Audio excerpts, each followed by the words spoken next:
এই সেই মসজিদ যেই মসজিদটি প্রায় 1300 বছরের পুরনো।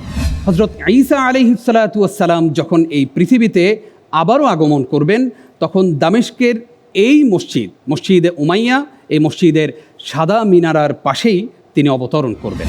আমরা এই মসজিদের আদলেই জাতীয় কেরাত রিয়েলিটি শো আমান সিমেন্ট সাউতুল কোরআন সিজন 11-র এই সেট ডিজাইন আমরা করতে পেরেছি, আলহামদুলিল্লাহ।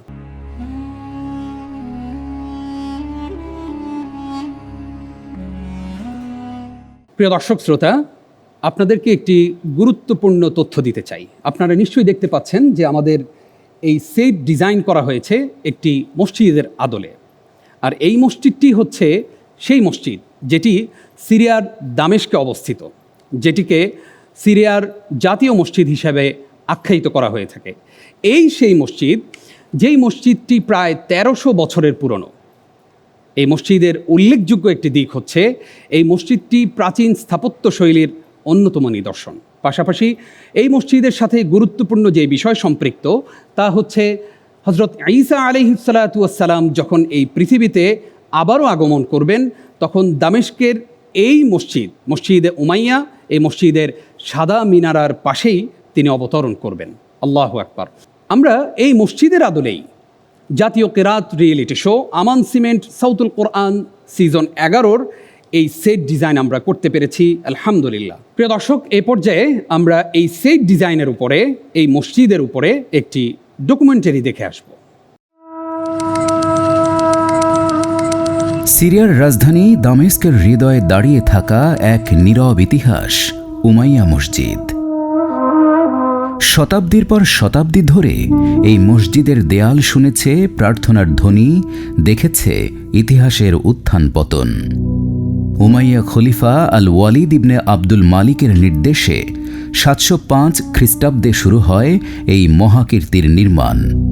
দীর্ঘ 10 বছরের শ্রমের পর 715 খ্রিস্টাব্দে সম্পন্ন হয় মসজিদটির নির্মাণ কাজ। বিশাল খোলা চত্বর, প্রশস্ত নামাজঘর আর প্রায় 3 লক্ষ বর্গফুট আয়তনের এই স্থাপনা তৎকালীন বিশ্বের অন্যতম বৃহৎ মসজিদ হিসেবে পরিচিতি পায়। এর সোনালী মোজাইক, মার্বেল দেয়াল আর সুউচ্চ মিনারগুলো ইসলামী স্থাপত্য কলার এক অনন্য নিদর্শন। ইসলামী ঐতিহ্য ও বিশ্বাস অনুযায়ী কিয়ামতের পূর্বে হজরত ঈসা আলাইহিসসালাম উমাইয়া মসজিদের নিকটবর্তী স্থানে পুনরায় পৃথিবীতে অবতরণ করবেন। এই বিশ্বাস মসজিদটিকে দিয়েছে অসাধারণ ধর্মীয় গুরুত্ব ও মর্যাদা।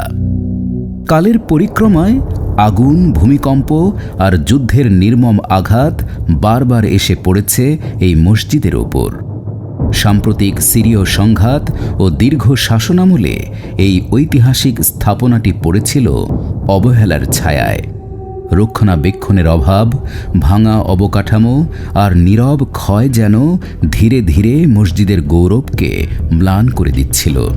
তবুও মসজিদটি ভেঙে পড়েনি, কারণ এটি শুধু ইট পাথরের নয়, এটি বিশ্বাসের, ইতিহাসের আর সিরিয়ার মানুষের আত্মার অবিচ্ছেদ্য অংশ।